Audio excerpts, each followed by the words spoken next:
ये है जानो जंक्शन।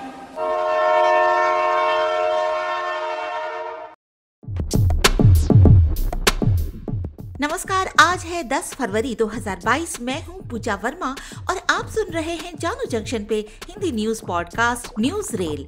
पहले मुख्य समाचार। जारी है आज विधानसभा के पहले चरण का मतदान।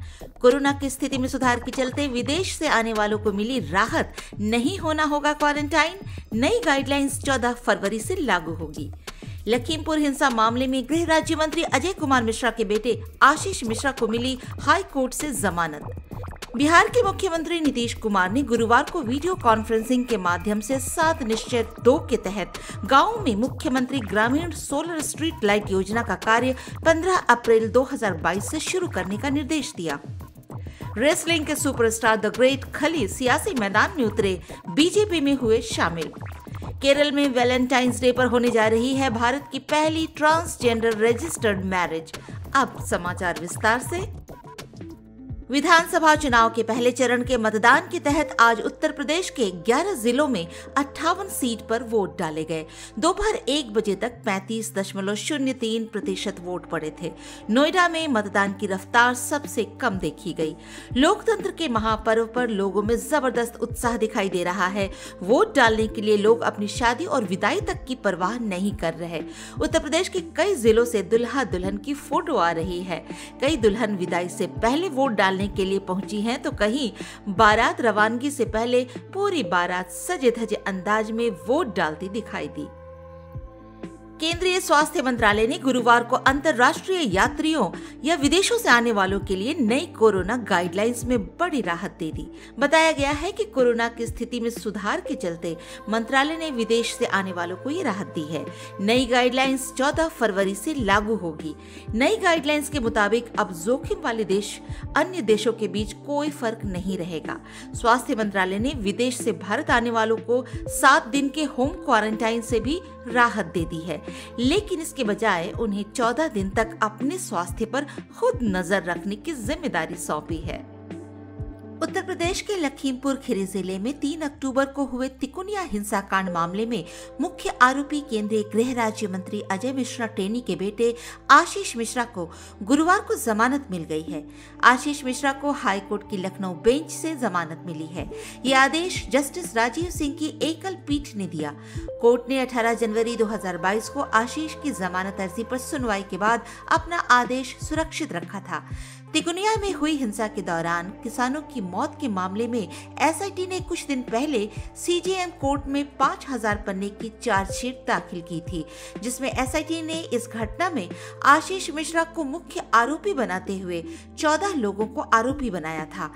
चार्जशीट के मुताबिक सोची समझी साजिश के तहत धरना प्रदर्शन कर रहे किसानों को जीप और एसयूवी से कुचला गया था। नीतीश कुमार ने मुख्यमंत्री ग्रामीण सौर योजना के तहत राज्य के सभी ग्राम पंचायतों में सोलर स्ट्रीट लाइट लगाने का निर्देश दिया है। योजना के तहत गांवों में सौर ऊर्जा उपकरण लगाए जाएंगे। इसके लिए पूर्व में ही प्रत्येक मुखिया को सर्वे करने की जिम्मेदारी दी गई थी। सर्वे में गांव और उस जगह का चयन करने को कहा गया था जहां सोलर लाइटें लगाई जाएंगी। रेसलिंग के सुपरस्टार ग्रेट खली ने बीजेपी को ज्वाइन कर लिया है। ग्रेट खली का असली नाम दलीप सिंह राणा है। खली पंजाब पुलिस में रह चुके हैं। उनके बीजेपी में आने के बाद माना जा रहा है कि पंजाब में पार्टी को फायदा हो सकता है। हालांकि खली मूल रूप से हिमाचल प्रदेश के हैं, लेकिन वो जालंधर में कॉन्टिनेंटल रेसलिंग एकेडमी चलाते हैं, जहां वे युवाओं को कुश्ती के दांव-पेच सिखाते हैं। पार्टी की सदस्यता लेते हुए खली ने कहा कि प्रधानमंत्री मोदी के देश के लिए किए गए काम को देखकर मैं भाजपा में आया हूँ। भाजपा की नीति भारत को आगे बढ़ाने की है, इसी से प्रभावित होकर मैंने भाजपा ज्वाइन की है। जहां भी पार्टी मेरी ड्यूटी लगाएगी, मैं पूरी कोशिश करूंगा कि उस पर खरा उतरूं।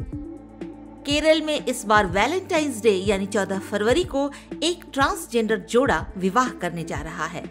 एलजीबीटी समुदाय के लिए कानून बनने के बावजूद अभी तक देश में ट्रांसजेंडर श्रेणी में कोई भी पंजीकृत विवाह नहीं हुआ है।